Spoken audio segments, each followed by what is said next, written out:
स्थानीय राणा प्रताप हाईस्कल ठारे महाराणा प्रताप जन्म जयंती महासमारोह में पालित हो जाएगी। प्रधान शिक्षक सुदीप कुमार रथों अध्यक्षतार अनुष्ठित यह कार्यक्रम में जिला रजक सेवा समितिर अध्यक्ष अर्जुन सेठ मुख्य अतिथि भाव जोगदेइथिबा बेले सम्मानित अतिथि भाव जिला संस्कृति सुरक्षा परिषदर आवाहक कपिल बाग जोगदेई महाराणा प्रताप पराक्रम और वीरत्वर प्रतीक थिले बोली उल्लेख करी तांको वीरत्वर गाथा वर्णना करथिले।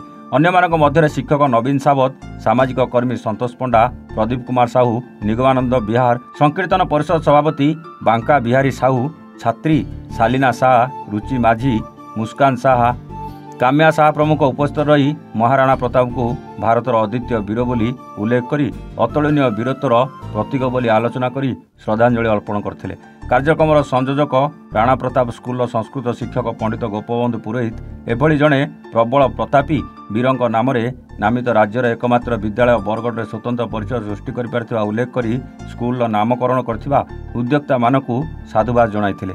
एही अवसर में राणा प्रताप स्कूल छात्री माने देशात्मक बोधक संगीत परिवेषण करथिले। मोर ना प्रदीप कुमार साहू, निगमानंद बिहार बासिंदा और सीनियर सिटीजन आमर जो कर्मकर्ता आज भाया दिन में आम बहुत गर्वित। आम बरगढ़ जिलार राणा प्रताप स्कूल आज राणा प्रताप नाम नामित हो आम सारा भारत में आमको भल भी जानी तेणु तांकर सुआशीर्वाद आम गर्वित।